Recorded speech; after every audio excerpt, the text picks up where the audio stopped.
gentlemen. It's a great honor and pleasure to be here this morning. And wow, it's certainly an introduction which is way above what I deserve. So thank you for that, Paul. And thank you all. Thank you, Dean, for inviting me, and Dean Sanjay for inviting me, and all of you, President Sullivan, all of you for inviting me here today, and of course Paul was the catalyst for me to accept and be here, and what a great honor it is. And I'm here with a distinguished group, and also with my colleagues from Coca-Cola New England here. Thank you for holding this forum at this beautiful time. When I got off the plane yesterday, I couldn't believe how beautiful and how nice the weather was, and how beautiful the environment is here. Of course, I've been here a few times to visit with Coca-Cola New England over the last 10 years, but not at this particular time, so it was great. We're here, of course, to talk about sustainable innovation, and of course talk about business transformation together with sustainable innovation. And to my mind, sustainable innovation actually enables business transformation. Business transformation cannot happen without sustainable innovation, because actually you can't change, you cannot improve, and you can't transform a business without a culture of sustainable innovation. Indeed, I believe that innovation is the coin of the realm of business today. And the choice for all of us is between innovation and irrelevance. That is the stark choice that we face. You either innovate or you become irrelevant in today's world, fast-changing world. Stakes are that high. And your presence here and the commitment to innovation is actually a proof of that innovation and transformative leadership is so critical. And again, these words are linked to another word, which is growth, which is sustainable growth, and they should be linked, because after all, growth is what, sustainable growth is what makes the world go round.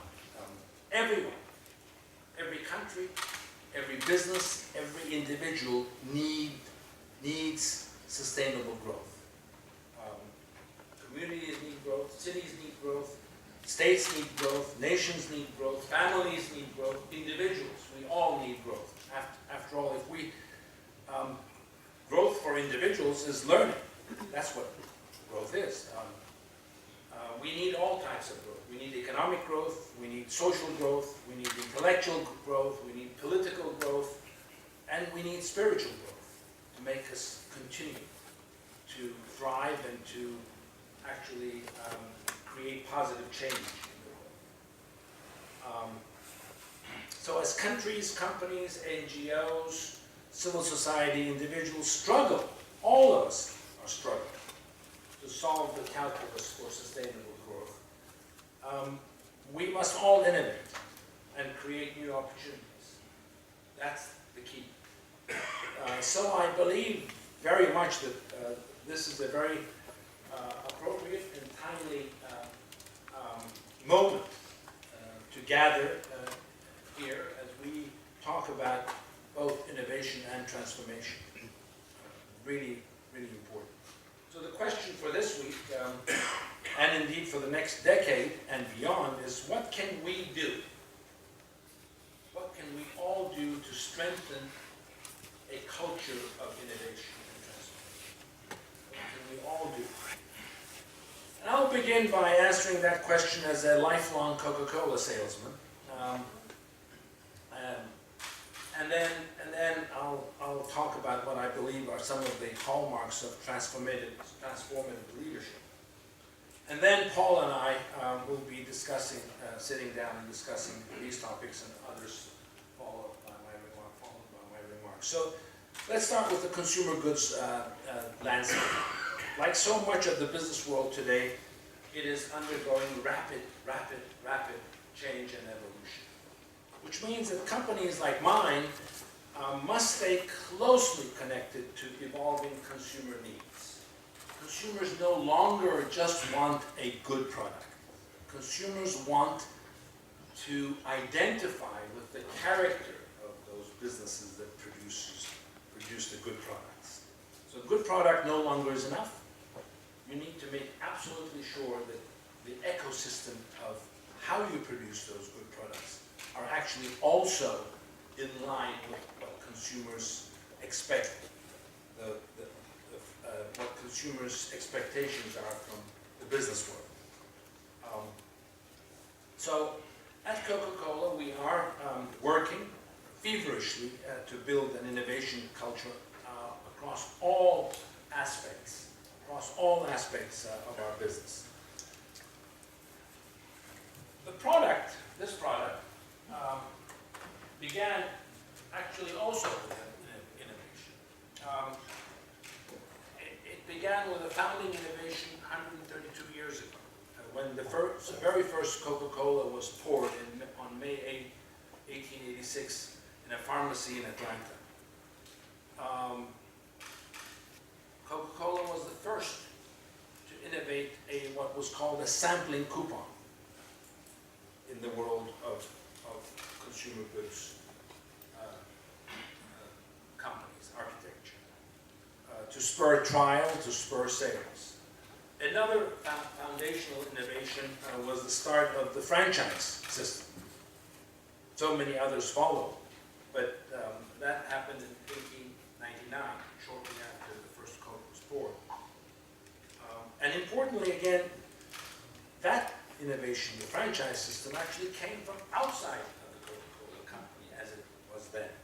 Two Tennessee lawyers had the idea to bottle Coca-Cola, which until then had been available only at soda fountains.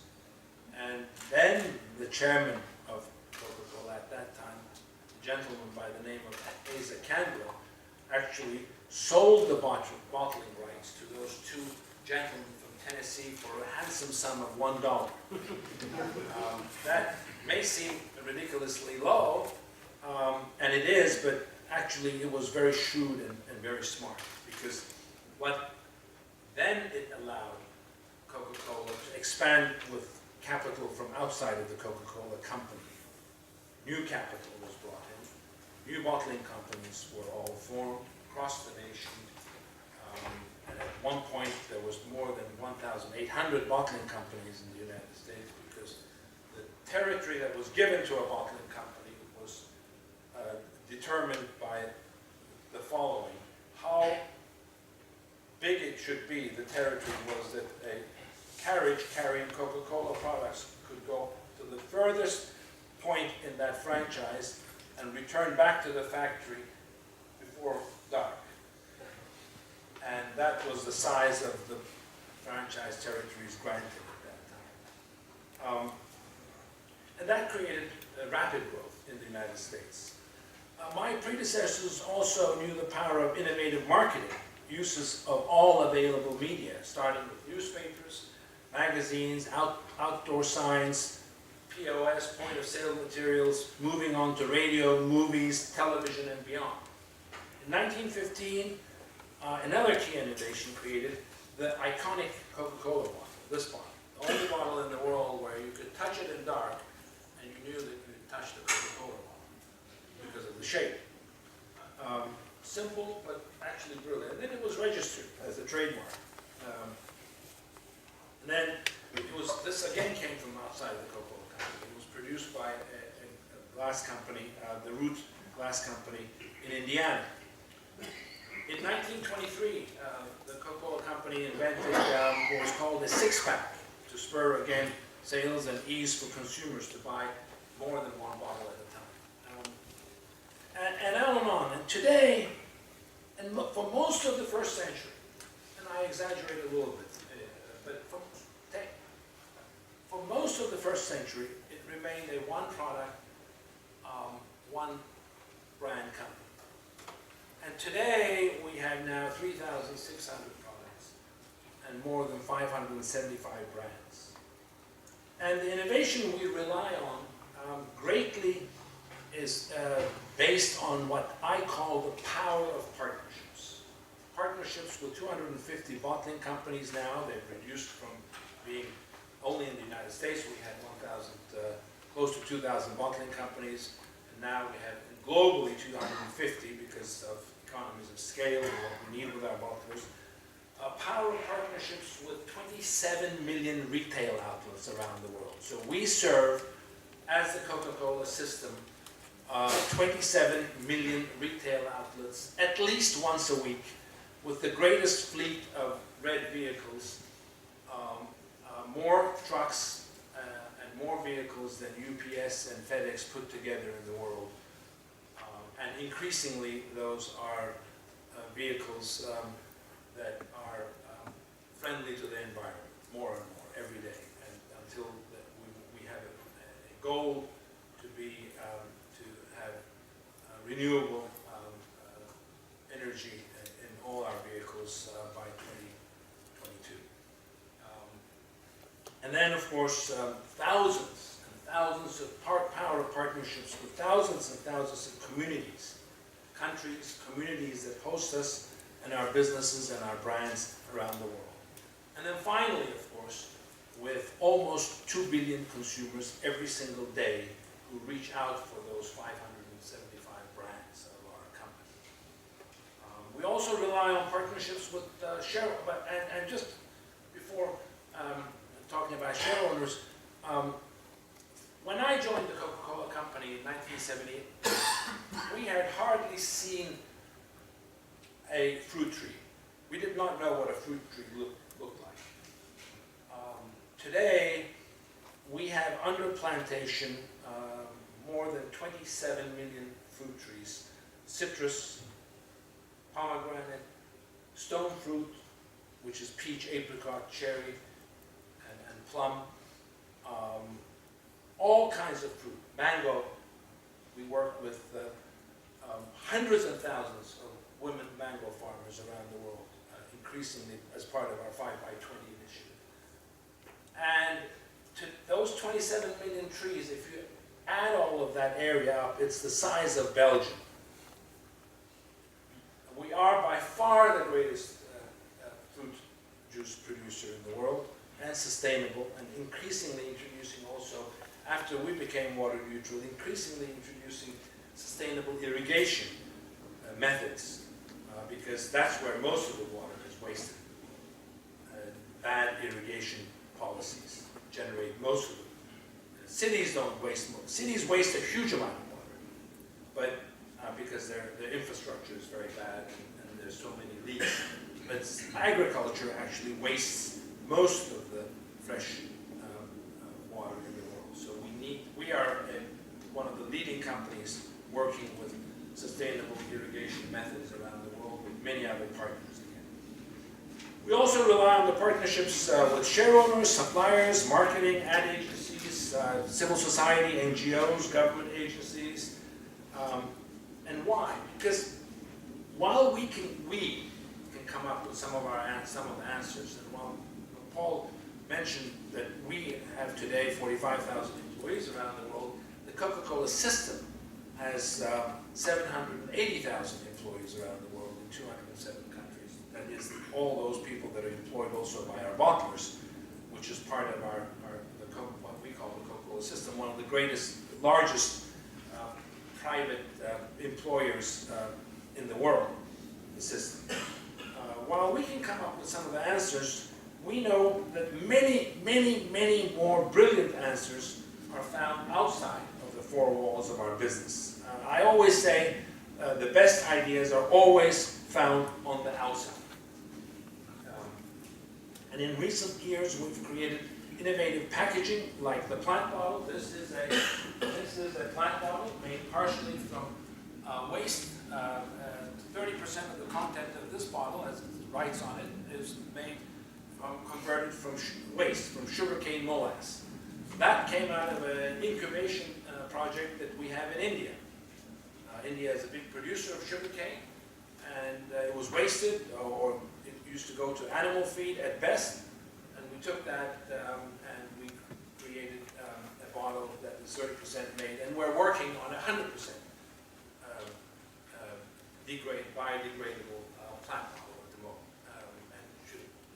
We're in the last throes of that innovation. We've introduced new fountain equipment, like Coca-Cola Freestyle. Our old fountain equipment, legacy fountain equipment, so-called, used to dispense 8 drinks at best, 8 different kinds of drinks in an outlet at best. The Freestyle, which was developed out of microdosing from the medical industry. A gentleman who lives not far away from here, Dean Kamen, who created the first home dialysis machine, helped us create the Freestyle machine through medical technology for microdosing, and now it can dispense 200 drinks out of one machine, which is what consumers love, choice. And they can also create their own drinks and upload it onto the web as to what they've created. And this is what the new world is, and you've got to make sure that you adapt and you are ahead of those trends. And as many of you know, today's consumers don't want to hear a brand monologue. They want to engage with brands in a dialogue, in a two-way dialogue. And this shift has made consumer expressions much more valuable than consumer impressions, which we measured for so many years. In the old days, when I joined the company and many years after that, we would make great ads, we had good products, we had a good distribution system. All we needed to do is create positive consumer impressions through media and have the product available, and that was it. Today, that doesn't work. Today, we need to have consumers say good things to each other about what we're doing. That means positive consumer expressions are the key to success in our world. In this light, we were able to create a program called Share a Coke that has been a tremendously valuable innovation coming out of Australia in 2011. The basic idea of Share a Coke was to replace our brand names with the names of our consumers, our fans, on the bottles everywhere around the world.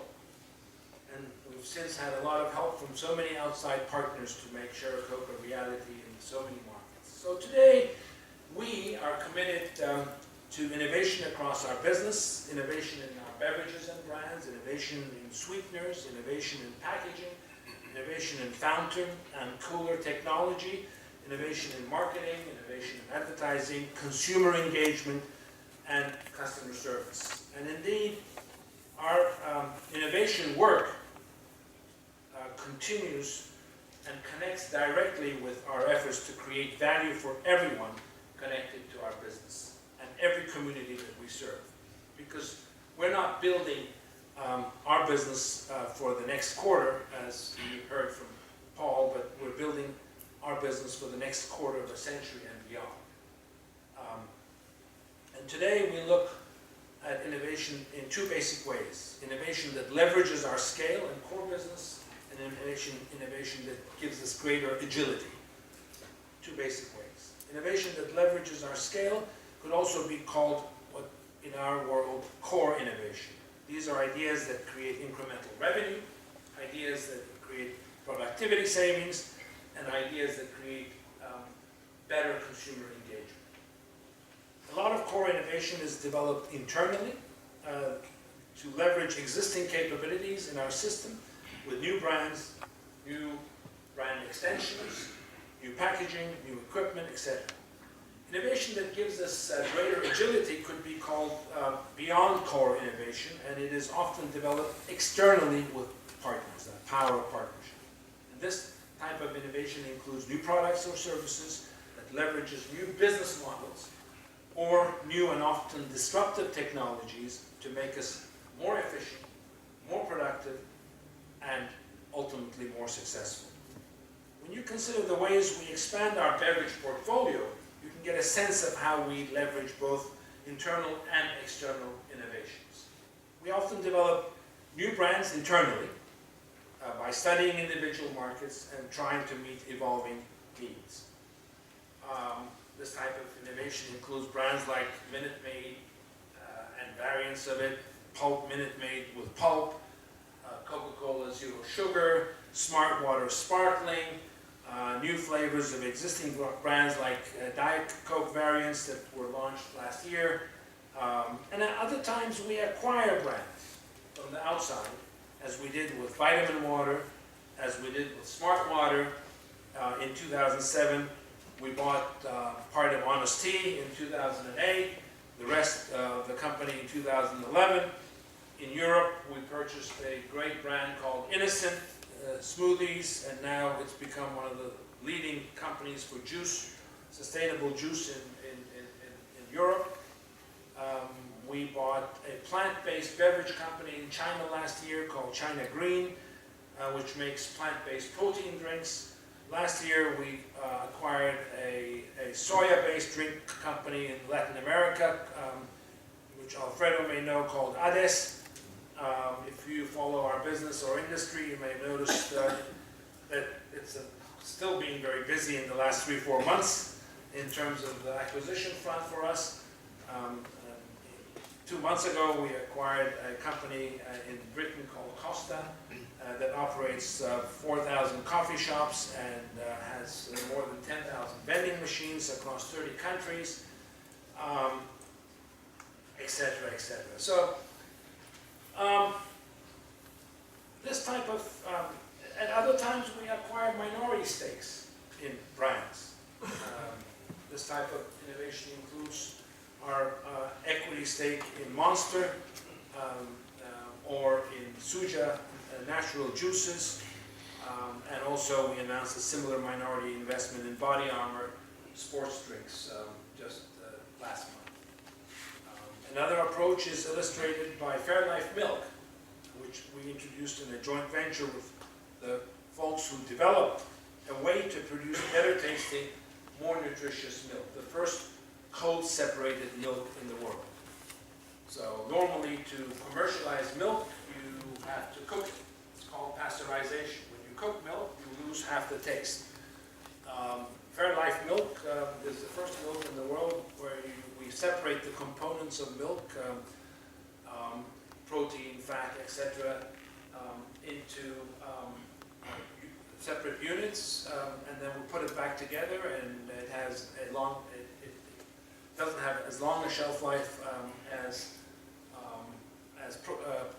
milk that is pasteurized, but it tastes a hell of a lot better. It wins on every single blind test, and that is the fastest growing milk product in the United States, Fairlife Milk, and it is again totally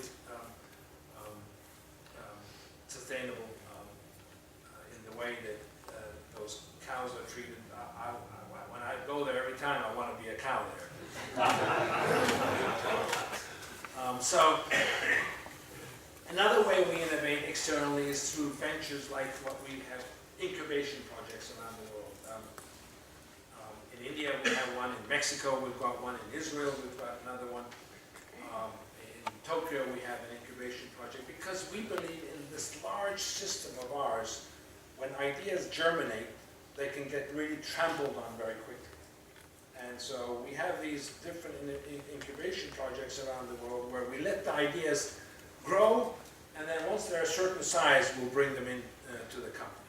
Otherwise, we lose a lot of ideas to being trodden on. And so we have this commercialization program for startups. For example, the one in Israel, where we basically engage with at least 250 startups a year in this old building that we have in Jaffa City, in the south of Tel Aviv, and then we work with a host of partners around the world, Mercedes-Benz, Walmart, just to name a few, but many, many more, to create a bridge between those startups and the outside world. It's a registered trademark. It's called Bridge. Bridge is as well known as, almost as well known as the word Coca-Cola in Israel. And so the program provides, again, great progress, tangible commercial guidance to all those startups, and we benefit from it too, because we've got a lot of ideas that we bring into the Cocoa Company. So, if we try to wrap up, the building a strong innovation culture is helping our 132 years young business, 132-year young business, to become more agile, more responsive, and better equipped in this changing world to grow and to be successful. And ultimately, we are transforming our business from one that is weighted towards sparkling beverages and juices to one that refreshes people through the day across all categories. We call that program Beverages for Life. So we're moving rapidly towards a sustainable total beverage company with our bottling partners and therefore a total beverage system. You can see this in ways how we expand the portfolio to teas, coffees, water, sports drinks, sparkling water, functionality, less, medium calories, no calories, full calories, medium sparkling, no sparkling, fully sparkling, the whole rail, natural, 100% natural, everything that you can imagine, the whole, and that's, we're proud to have been able to make that change and continue to make that change, and at the same time to make sure that we play a leading role in the world to transfer a better planet to the next generations of being water neutral, of being carbon neutral, and of being also waste neutral. We're not there in all of them, but again, when I first put out the goal to be water neutral in 2007, people thought that we came from a different planet. What does water neutral mean? How are you going to give back 200 billion liters to the world? And again, it was an idea that we had for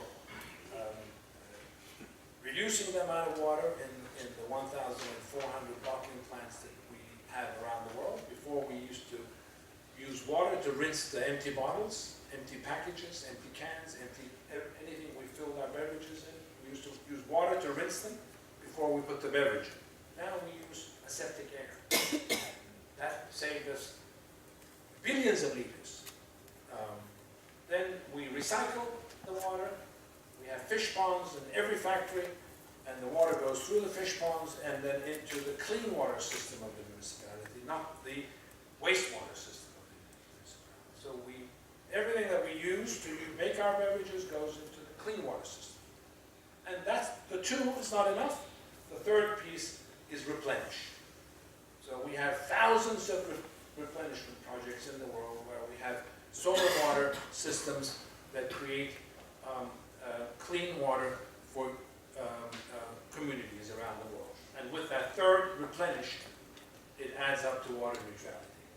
And it's again audited by external firms. We have partners. Without partners, it cannot happen. We have partners like World Wildlife Fund and many others to help us keep going forward. So we now are the first water positive business in the world, not water neutral anymore, because we achieved water neutrality in 2015 and we keep going forward now as water positive.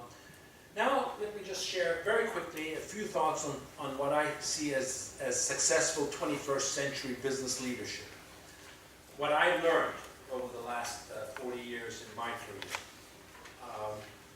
First, in my view, transformative business leaders must have a global world view and the ability to navigate successfully diverse people, diverse places, and diverse cultures. I was very fortunate that I was born here in the United States in the 1950s, and I grew up in Asia.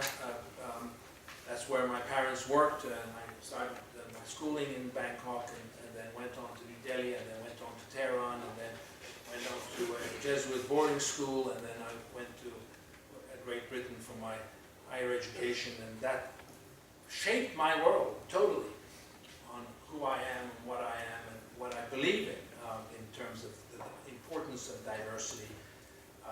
So For me, the best leaders will be as comfortable working in Bangalore as in Burlington, or as comfortable as working in Shanghai as in San Francisco. Second, successful leaders and innovators must also be master relationship builders, who treat others with dignity, respect, as though they will see them again. I always say, you know, in my world of travels in the world, I used to visit about 50 countries a year when I was CEO. And there were countries in the world where I would come up in my market tours, because I go to the market once a week the last 40 years of my life to see Coca-Cola products interact with consumers in the shops. And I still do that today. And this afternoon I'll be in New York and I'll visit stores again in New York and take pictures. In the old days I used to, of course, we didn't have these iPhones. We used to take pictures with Instamatic cameras and wait for them to be developed, or Polaroid was the next best thing. And then we would share them with our colleagues. But relationship building is really critical in the world, and I think the very best will be those that have the ability to build vibrant relationships across the golden triangle of what I call business, government, and civil society. But what I was saying just earlier than that is that I used to go to many places in Asia and Africa where there used to be people begging for things on the street. And I would always say to my colleagues, we need to treat them also with great respect and dignity, not only to, it's not about giving them something, but treat them as people, because as if you're going to see them again. That's the critical thing in life. Treat everyone as if when you meet them for the first time, as if you're going to see them again. And I think it's been always a great lesson for me. Third, transformative leaders must remain agile, entrepreneurial, strong, with I think also an abiding respect for cash. Because I believe, for example, the 2009 crisis in the United States happened because we lost the respect for cash. People were taking 3, 4, 5, 10 mortgages, you know, and without understanding how it happened.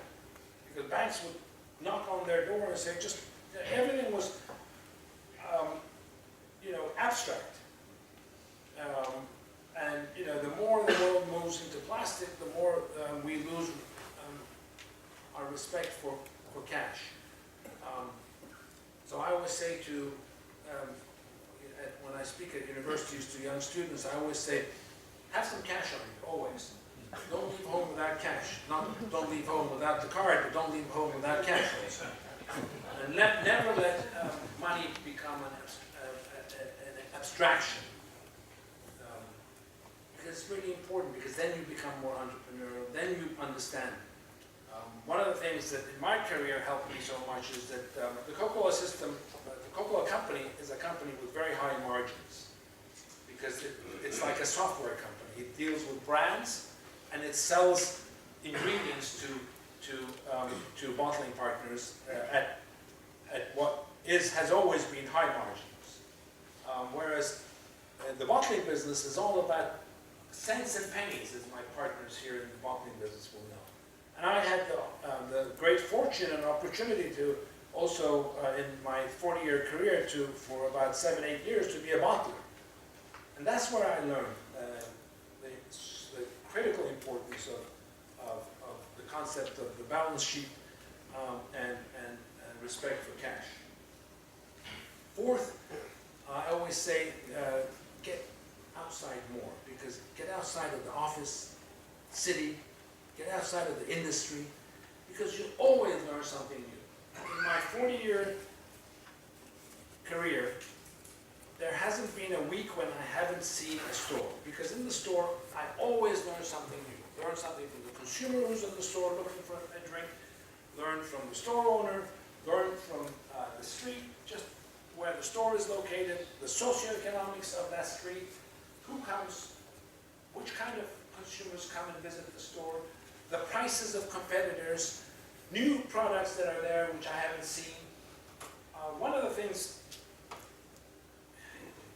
back in around 2008 or so, we, in our history of Coke, especially before the time that I had become CEO,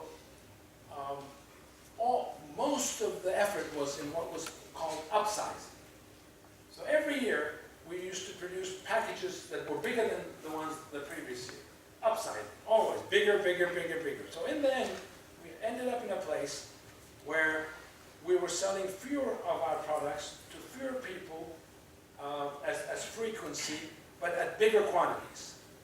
Not a good place to be in. One day I was in Penn Station in New York, visiting this Penn Station, visiting the market, and I think it was 2007 or 8, just when I had become CEO. Walking around Penn Station, there's about 40, 50 outlets at Penn Station in New York. And I looked at the horizon, and I saw on tables 20-ounce bottles of Coke with half of the product left, and it was empty at the bottom of there was half the bottles were all half full of those 20-ounce bottles. Sprite, Coke, juices, everything else. I said to my colleagues, wait, take a picture of that. What does that say to us? That says to us that we're far away from where the consumer is. No one throws things away that they pay for money with. And that then brought the whole program of downsizing, which was a complete new world for our business, because it was so hard for us to understand that we needed to downsize. And so we started producing smaller cans, smaller bottles, which, by the way, also had fewer calories. It was better for people, better for moms who were buying the products for their kids. But what a pain. It was so much painful to do that. But that's how I figured that out outside. That's why I always say being outside, going outside is so important. And then fifth and finally, tomorrow is not going to belong to the cynics, but to the optimists. After all, if we're going to get up every day to improve our business, to be a better force for the good, to play a role in developing a planet that is better, more sustainable for the next generations, we need to believe in what I call positive change. And that it is not only possible positive change, but it's also likely.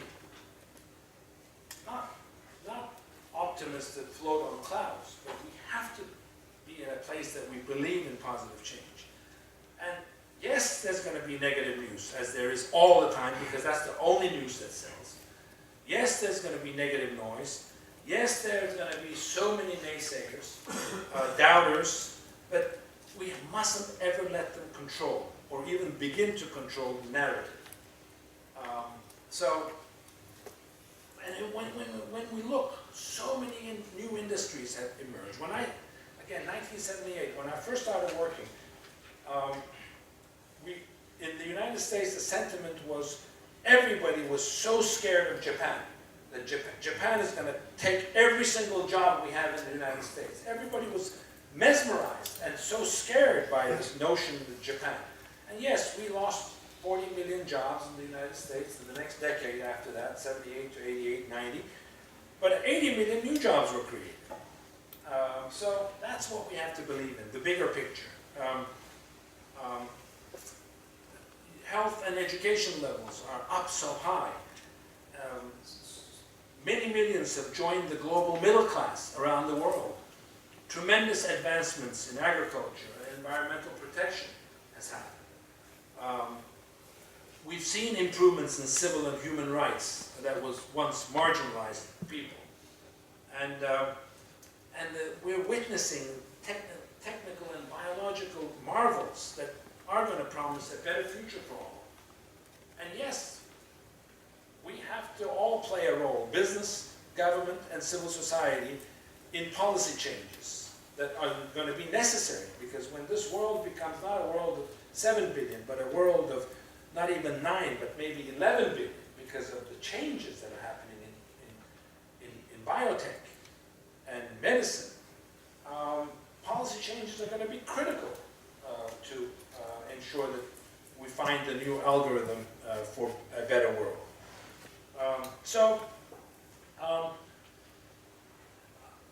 In almost every case, I'll just finish by saying that innovation, entrepreneurship, and business transformation will be absolutely essential. So I compliment you again for this topic, and I want to thank you for having me today and for listening to me, and I look forward to my conversation with my friend Paul. Thank you very much.